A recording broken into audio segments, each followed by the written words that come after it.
कि एक स्कूटी की थेफ्ट की कंप्लेन आई थी, उस पर हमने एक सुशील कुमार को अप्रीहेंड किया जिसके पुराने केसेस भी थे व्हीकल थेफ्ट के।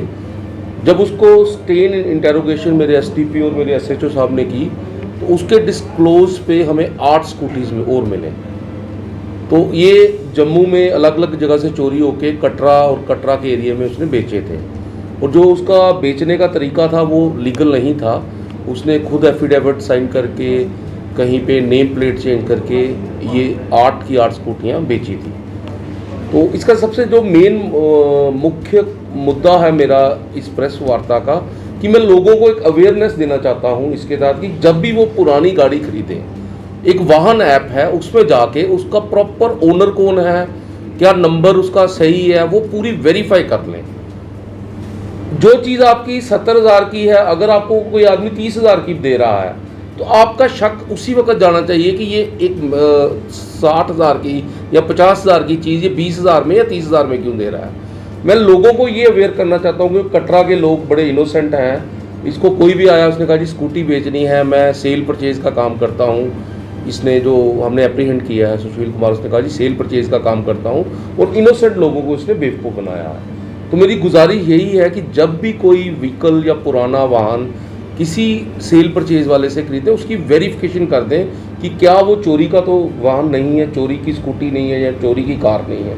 ये जो मेन मकसद मेरा आप लोगों के, क्योंकि आप लोग फोर्स मल्टीप्लायर हो, आपकी बात हर जगह जाती है, यही मेरा मेन मकसद था। एक तो पुलिस की बहुत बड़ी उपलब्धि है कि उन्होंने 8 स्कूटीज़ को, चोरी की स्कूटी को रिकवर किया है। काफ़ी मेहनत की मेरी टीम ने इसमें, एसडीपीओ ने लीड किया, मेरे एसएचओ ने लीड किया, मेरे जो ग्राउंड के लड़के हैं उन्होंने बड़ा काम किया।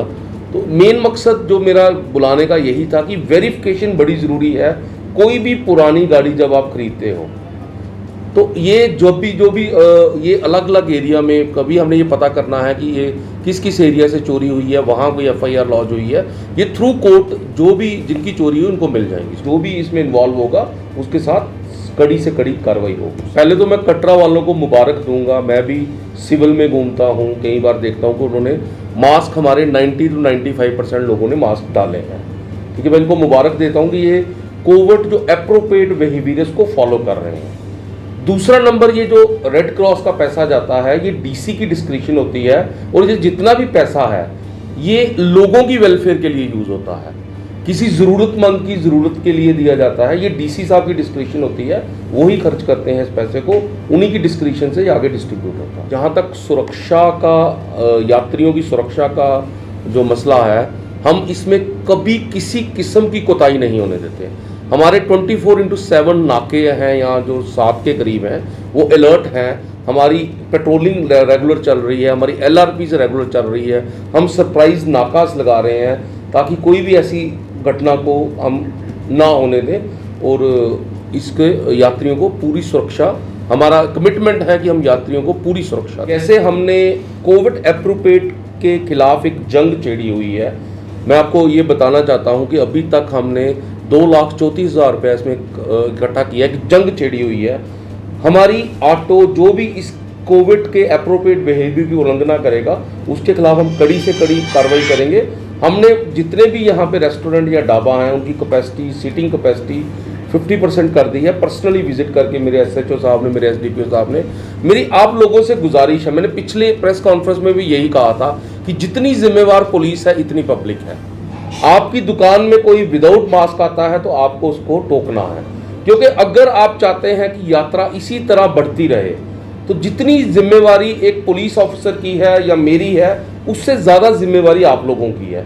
क्योंकि आप लोग जितने मेरे दुकानदार भाई हैं, होटलियर्स हैं, ड्राई फ्रूट वाले हैं, शॉल वाले हैं, वो भी एक अपनी दुकान में कोविड बिहेवियर को एप्रोप्रिएट फॉलो करें, बोर्ड्स लगाएं, साइन बोर्ड्स लगाएं कि सब मास्क डालें।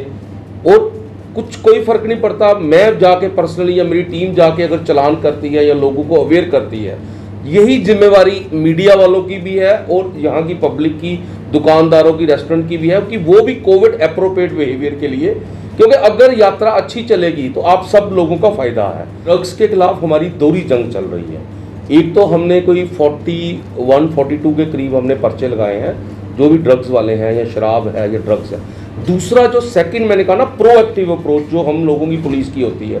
हमारे एसएसपी साहब ने कुछ दिन पहले इनके पेरेंट्स की मीटिंग की, जिनके बच्चे ड्रग्स में इन्वॉल्व हो गए हैं, उनके पेरेंट्स की मीटिंग करके हमने उनका एक कॉन्फिडेंस जीता कि इस जंग में फिर वही बात आ जाती है, फिर राकेश जी वही बात आ जाती है कि जिम्मेदारी सबकी है।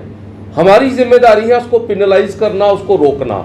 उसके साथ साथ हम वेलफेयर मेजर ये कर रहे हैं कि हम ड्रग्स एडिक्ट्स को भी बुलाते हैं, उनसे बात भी करते हैं, उनको मोटिवेट भी करते हैं कि ड्रग्स को छोड़ो।